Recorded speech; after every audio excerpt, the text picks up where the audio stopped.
Stress management, right? Stress management. Coba lagi, C-nya letupin stress gitu guys. Alright, management.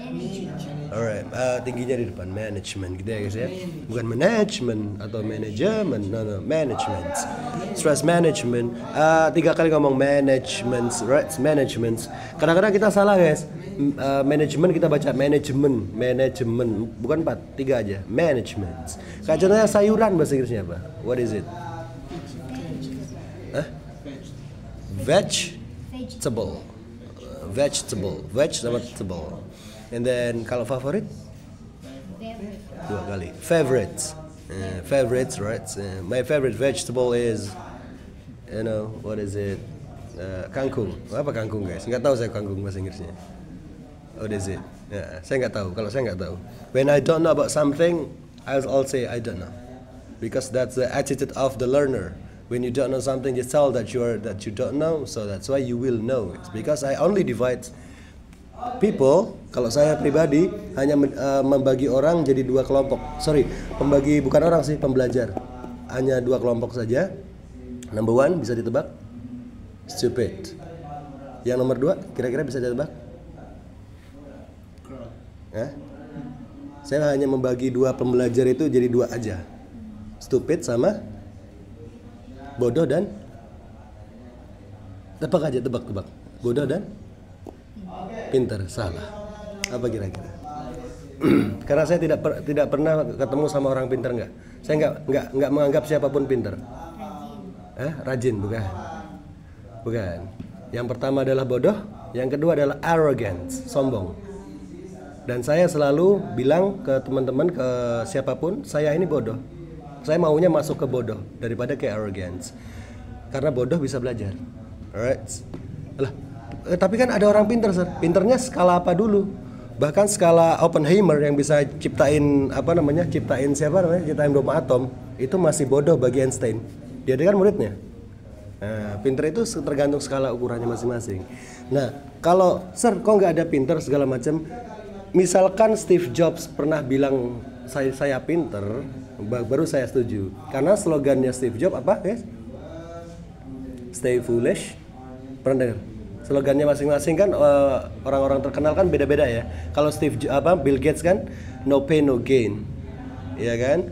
Kalau Albert Einstein itu logic will bring you from A to B, but imagination can bring you everywhere. Tapi kalau Steve Jobs apa? Kata-kata terkenalnya. Stay foolish, stay hungry.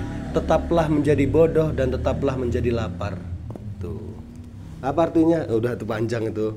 Masa nggak ngerti? Ngerti ya pasti. Oke, stress management. Come on. Management. Alright. Management stress ya, untuk memanage stress ya. Stress management is an essential, gitu aja langsung guys. Is an essential skill in today's fast-paced world. World. Ada D-nya gitu ya, world. As it helps individuals cope with the challenges of daily life.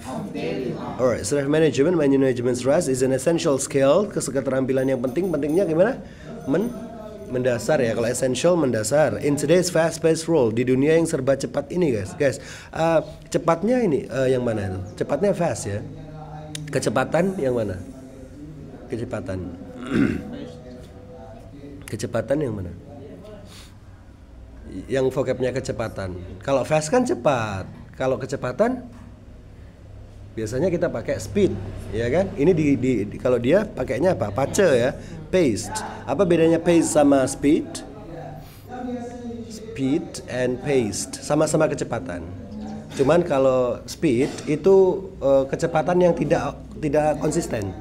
Kenapa kok speed tidak konsisten? Bayangkan kamu balapan, kecepatannya 80, bisa nggak 80 terus? Kenapa nggak bisa? Karena ada belokan, direm dulu, nanti digas lagi, direm dulu, digas lagi, belok dulu. Nah itu speed. Kalau pace itu kecepatan yang teratur guys. Apa namanya? Konsisten. 80 ya 80 terus. Emangnya ada kecepatan kayak gitu kayak yang konsisten? Ya umpamanya bapakmu bisa ngerjain, umpamanya kalian bikin ini ya, bikin kerajinan ya. Bapakmu bisa ngerjain sehari bisa 20 kerajinan. Kecepatan dia segitu dan kamu kalau mau ikut dia harus mengikuti kecepatan dia. Gitu loh maksudnya guys ya. Pace-nya itu gitu maksudnya. As it helps karena kalau mau ngomong cepat as itu bisa bermakna karena ya guys ya. As it helps individuals karena itu membantu individu atau orang-orang ya. Cope with, apa itu cope with? Cope with mengatasi. Kalau cope mengatasi biasanya apa? Solve ya, solve, overcome problem. Tapi kalau cope with itu kayak emosi kita aja. I wanna cope with my anger. Nggak ada orang bilang I wanna solve my anger. Nggak ada. I wanna cope with my anger. Cope with itu mengatasi dalam jiwa gitu ya. Cope with the challenges, tantangan kehidupan sehari-hari. Feelingnya karena dia menggunakan cope with, berarti dia mau ngatur feelingnya dia, bukan ngatur keadaan loh ya. Nanti kalau dia bilang solve, itu biasa, berarti tantangannya yang mau diatur. Ada orang nakal, dia tantangannya yang diatur. Tapi kalau ini lebih ke hatinya. Kok sok tahu misternya? Enggak, kan judulnya apa guys? Stress management. Stress management itu bukan yang di luar yang dia ditata, tapi yang di dalam gitu. Jadi ada maksudnya kenapa dia menggunakan cope with.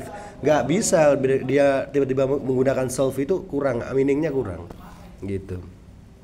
Alright, manajemen stres adalah keterampilan penting di dunia yang serba cepat saat ini karena membantu individu mengatasi tantangan kehidupan sehari-hari. Suci boleh minta tolong nggak? Nyalain kipas, lupa saya. Tinggal diputar. Thank you, terima kasih. Alright, terus effective stress. Yes, effective stress. Come on. Effective stress management techniques. Okay, include mindfulness, exercise, and time management, which can significantly enhance overall well-being. Oke, effective stress management, manajemen stres yang efektif guys. Efektif itu maksudnya tepat sasaran ya. Efektif itu tepat sasaran. Kalau efisien is modal dikit dapatnya banyak lah intinya gitu ya. Modal dikit dapatnya banyak. Efisien ini aja kita karyawannya dikurangi aja efisiensi berarti. Pokoknya modalnya mau lebih dikit tapi hasilnya tetap ataupun lebih banyak, itu efisien. Kalau efektif tepat sasaran. Alright, so effective stress management, manajemen stres yang efektif, tekniknya ya kan guys, include termasuk mindfulness. Mindfulness itu apa? What is that guys? What is the mindfulness? Kesadaran. Gimana tuh? Apa? What? No. What is it? Mindfulness, exercise, ya kan guys, latihan, and time management, manajemen waktu, which can significantly, secara signifikan, enhance, meningkatkan kesejahteraan secara keseluruhan, guys. Ini kalau saya nggak nanya gini, teman-teman nggak angkat tangan untuk nanya mindfulness itu apa, terus kesejahteraan itu apa. Kebanyakan gini guys, kita tuh dapat informasi banyak, cuman kita tuh nggak ngerti. Coba saya tanya ya, nusa itu apa? Nusa dan bangsa. Selama ini saya ingin berjasa bagi nusa dan bangsa. Kalau ada orang nanya nusa itu apa, bangsa itu apa, gimana? Gini aja deh, teman-teman itu belajar grammar ya. Udah belajar grammar? Sampai apa? Tenses. Sampai apa? Tenses. Saya tes boleh? Saya tes. Boleh ya? Dan ini sangat basic ya. Yang basic aja ya. Saya mau nanya dong, subjek itu apa?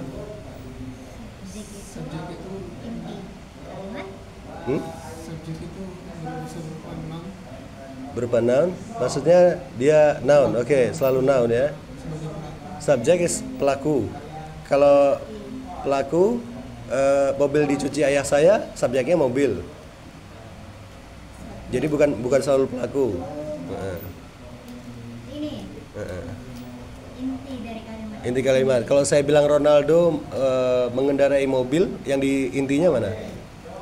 Ronaldo yang diomongin ya. Kalau mobil sedang dikendarai Ronaldo, intinya di mana? Di mobil. Inti kalimat. Alright, that's the basic. Bukan basic, itu fundamental guys. Itulah bedanya fundamental sama basic. Basic itu yang gampangnya. kayak subjek, verb, objek itu. Kalau fundamental itu yang mendasari. Oke, saya hidup, Suci hidup, Dava hidup, Ehsan hidup. Untuk apa kamu hidup, guys? Kan banyak orang lain untuk membantu sesama, Sir. Yang bantu orang lain kan, yang membantu sesama kan ada juga orang lain. Kenapa kita harus muncul di sini? Karena saya ini, Sir, saya mau jadi presiden, mau jadi menteri, kan banyak orang lain selain kita. Indonesia nggak kekurangan manusia kan? Itu harus dipertanyakan. Alright, something like that. So informasinya bisa lengkap, komprehensif. Oke, sama halnya dengan kita ngomong, kamu cita-citamu apa? Saya ingin berjasa bagi nusa dan bangsa. Ditanya nusa itu apa, bangsa itu apa, nggak ngerti. It will be bad for your education. Kamu harus tahu akarnya dulu, baru bisa naik ke atas-atas. Gitu guys. Contohnya ini, ya kita langsung balik lagi. Alright, balik lagi nih. Mindfulness, ya. Mindfulness, what is mindfulness? Ask me, what is it? What is mindfulness? Oke, good. Alright, mindfulness is kesadaran penuh saat ini dan dipraktekinnya dengan cara fokus ke napas, guys. Fokus ke napas. Kamu pejamkan mata, kamu fokus ke napas, jangan mikir yang lain. Jangan mikir yang lain. Fokus ke keluarnya napas, masuknya napas, keluarnya, nanti dipraktekin ya. Tujuannya buat apa? Biar aware sama keadaan sekarang. Yang bikin kita stres itu apa sih? Mikirin masa lalu sama masa depan. Kalau mindfulness, kita tuh mikir sekarang. Ada tiba-tiba motor lewat itu kita sadar. Selama ini kita nggak sadar suara mesin kipas angin, ada suara burung. Kita nggak sadar. Tapi kalau mindfulness kita akan sadar. Tujuannya biar apa guys? Umpamanya kalian pas makan ya. Selama ini kita makan rendang nggak enak loh. Kenapa nggak enak? Karena waduh ini jam berapa ini, bos ini udah nungguin ini. Aduh cepet. Padahal ini rendang yang sama kalau dimakan orang yang mindfulness ini enak banget.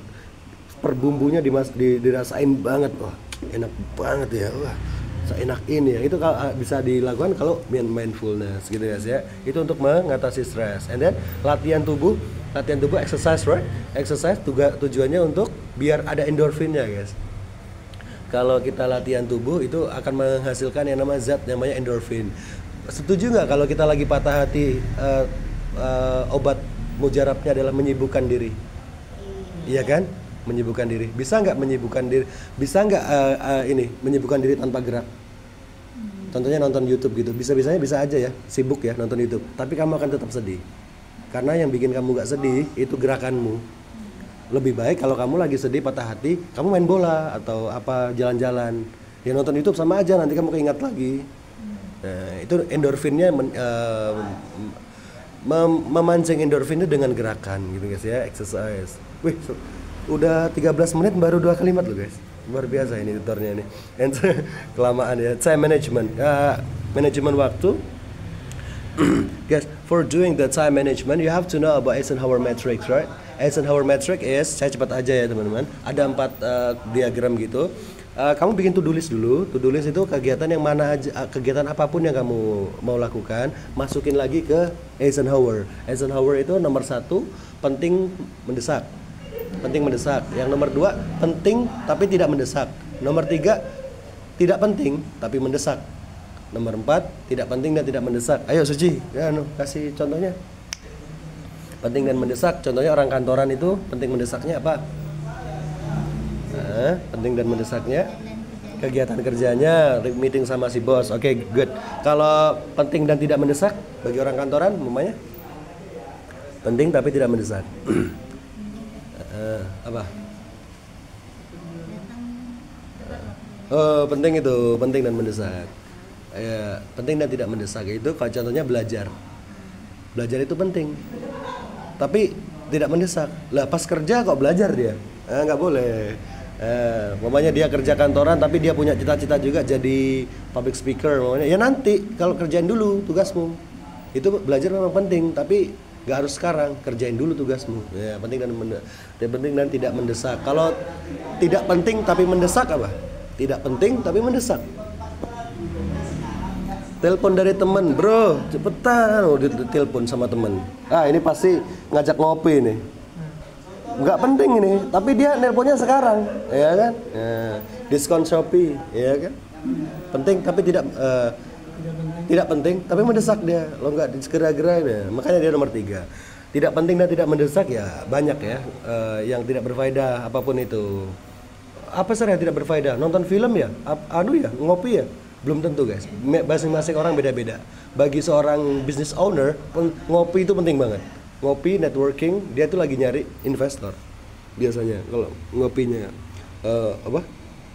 ngopinya orang-orang yang business owner itu. Karena kalau business owner itu kan udah ngasih ini ya guys ya, ngasih kuasa di perusahaannya itu ke manajernya. Kan dia dari freelance dulu, terus dia delegasi ke beberapa orang, udah jadi manajer di perusahaannya sendiri, naik level lagi ke business owner. Tujuannya adalah ngambilin duit dari orang-orang kaya ini, nyari-nyari investor, dan itu kerjanya cuma ngopi sama orang-orang ini, sama pitching lah namanya bahasa ininya ya, pitching. Oke, which can significantly enhance overall being, yang dapat secara signifikan meningkatkan kesejahteraan secara keseluruhan. Kesejahteraan means tidak kurang suatu apapun ya guys ya. Semuanya serba lengkap, itu namanya sejahtera. Oke, mindfulness practices such as meditation and deep breathing enable individuals to remain present and reduce anxiety. Mindfulness practices, praktek kesadaran penuh, such as meditation. Mindfulness itu banyak guys jenisnya. Ada meditasi yang pakai begini-begini itu ya, yoga, gini-gini. Kalau yang pakai tarian itu yoga. Ya. Juga ada di breathing, pernapasan dalam. Kalau pernapasan dalam itu 4-6 rumusnya. Tarik napas 4 detik, keluarin 6 detik, terus gitu aja, ya kan? Kalau mindfulness lebih ke fokus sekarang ya.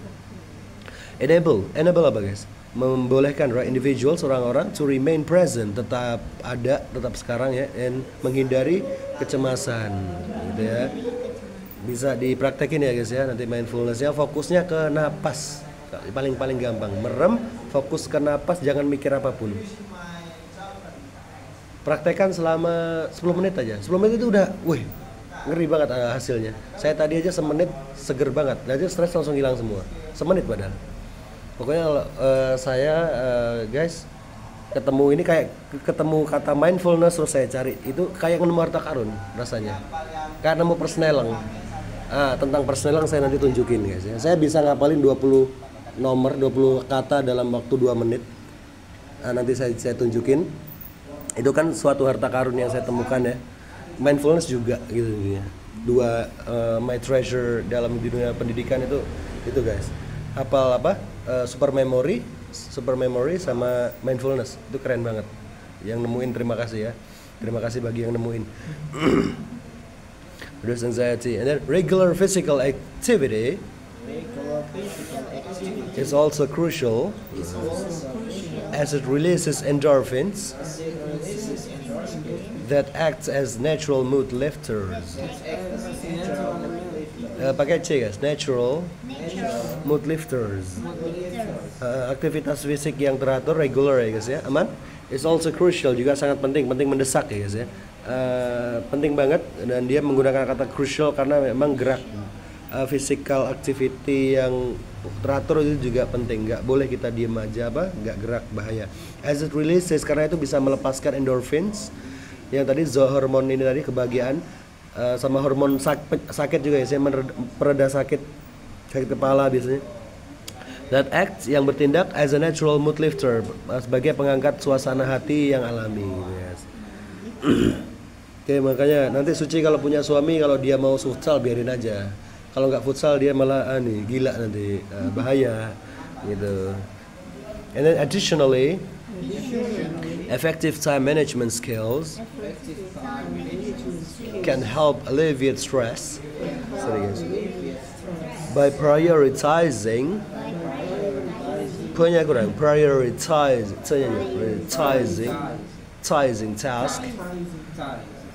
task and setting realistic goals.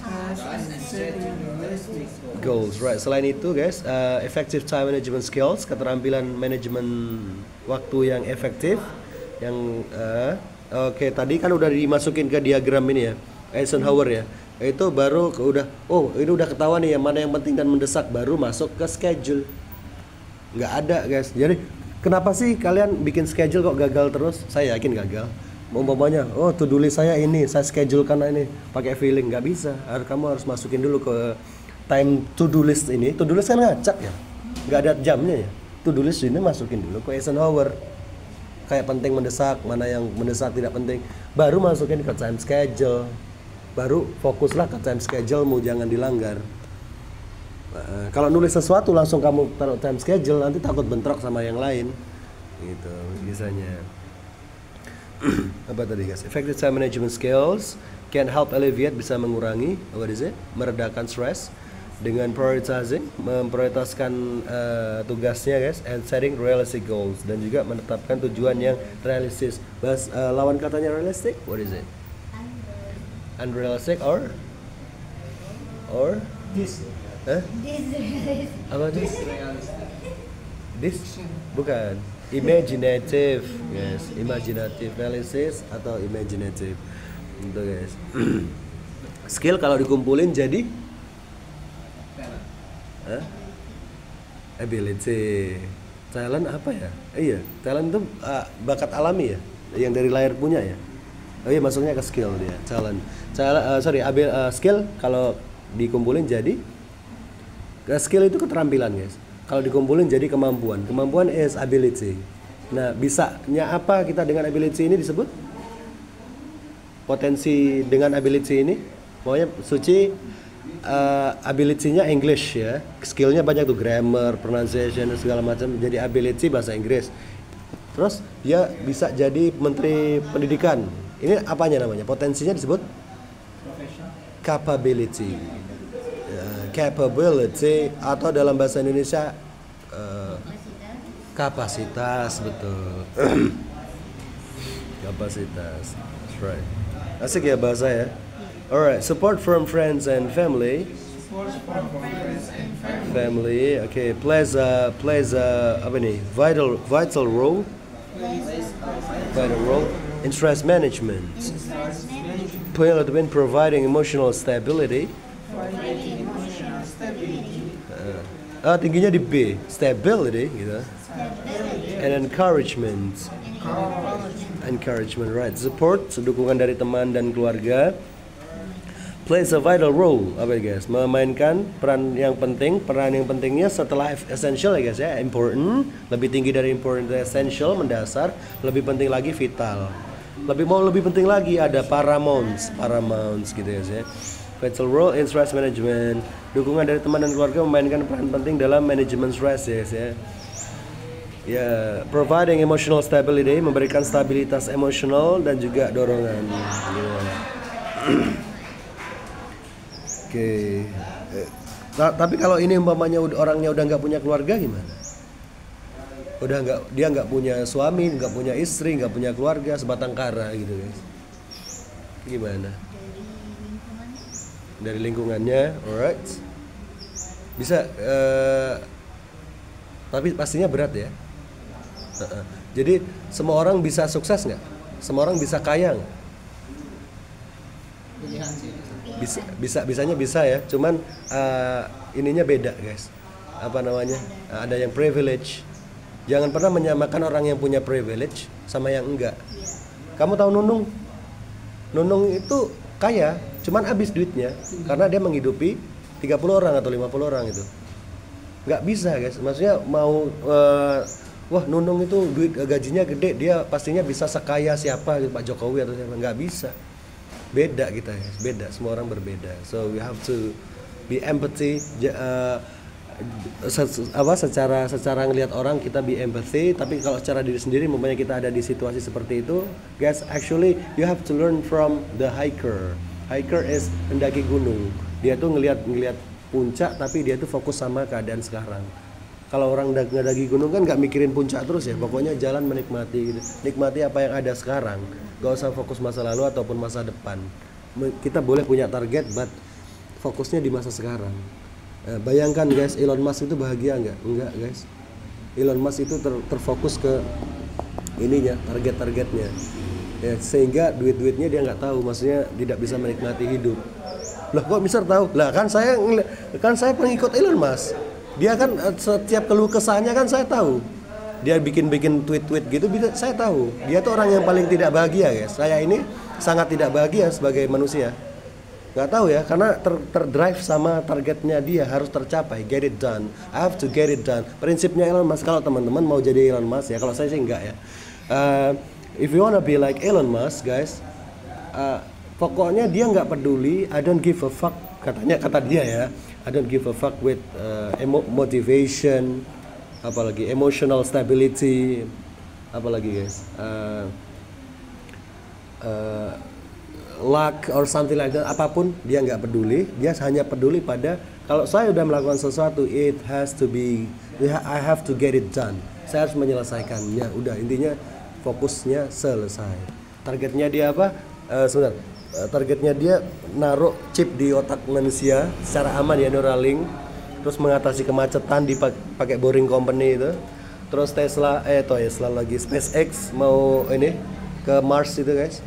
Nanti kita bisa hidup di Mars, ya kan? AI juga, what is it? Dia punya ChatGPT ya, ChatGPT terus. Apalagi ya, proyeknya dia. Kayaknya nggak habis-habis ya, bikin proyek-proyek terus dan semuanya jalan nih. If you want to be happy, don't learn from Elon Musk. Jangan belajar dari Elon Musk if you want to be happy. Elon Musk, karena Elon Musk itu tidak mencari kebahagiaan guys. Dia itu fighter. Dia itu jalan pikirnya seperti Spartan. Saya harus mati untuk negara ini. Kalau saya belum mati, ya belum bahagia. Intinya dia sudah seperti ini, kerajaannya Odin apa? Asgardian. Anunya dia Asgardian. Yang dikejar orang Asgard itu apa sih? Mati. Karena di Asgard itu mereka jadi pesuruh kan. Tapi ada tempat mereka bisa jadi pahlawan di sana. Namanya Valhalla. Valhalla kalau bagi kita surga. Caranya gimana? Dengan mati dulu. Makanya Asgardian itu ya harus mati, kalau disuruh perang suka dia. Mati masuk Valhalla gitu guys ya. Itulah yang ini Elon Musk. So that's why if you want to get happiness in this world, no Elon Musk, perhaps you can learn from Dalai Lama di Tibet itu, atau dari Sufi Rumi segala macam kalau mau nyari kebahagiaan. Not from Elon Musk, guys.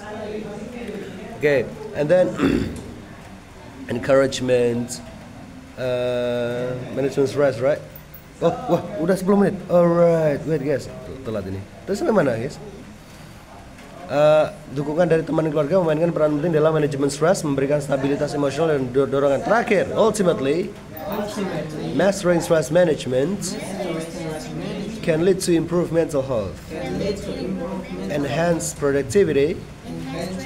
Ini kayaknya udah ya, belum ya? And a more fulfilling life. Akhirnya, menguasai manajemen stres itu dapat mengarahkan kita pada kesehatan mental yang lebih baik, produktivitas bisa meningkat, dan kehidupan yang lebih memuaskan. Produktivitas yang meningkat dan kehidupan yang lebih memuaskan. Guys, terakhir, jelas 1 minute. Before you, ini ada kata produktivitas yang meningkat, teman-teman. I wanna show you about Pomodoro. Kalau pernah dengar Pomodoro, maksudnya adalah 50/5 ya guys ya. Kalau kita mau ngerjain sesuatu, coba aja. Nanti kalau teman-teman udah kerja kantoran gitu ya, lakukan Pomodoro. 50 menit kerja, 5 menit istirahat, 60 menit kerja, 5 menit istirahat, gitu terus. Bedanya apa sama langsung 3 jam kerja gitu? Kalau langsung 3 jam atau 5 jam kerja, yang di pikiran kita adalah kapan ini selesainya ini. Aduh masih jam segini, kapan ini selesainya? Tapi kalau kalian terapkan Pomodoro 50/10 namanya, ini kayak orang balapan. Oke, 50 menit. Oh, belum 50 menit. Oke, belum selesai. Timernya 10 menit lagi. Oke. Ngebut dulu. Oh, 10 menit. Oh, 1 menit lagi. Oke. Langsung berhenti. Istirahat dulu 10 menit. Tadi kurang apa ya? Oke, tadi saya kurang ngetiknya kayak gini, kurang belum di sini. Kayak evaluasi diri gitu 10 menit. Oke. Istirahatnya 3 menit lagi. Saya harus bersiap. Langsung 50 menit lagi. Itu kayak orang balapan jatuhnya. Gitu guys. Bayangkan orang tinju gak ada rondenya. Udah kalian pukul-pukulan sana. Saya kasih waktu sampai malam. Itu pasti males dia. Nyantai bro, nyantai dulu, minum dulu. Tapi kalau ada rondenya, setiap ronde mereka akan semangat. Itu guys. Itu buat nge-track otak nih guys.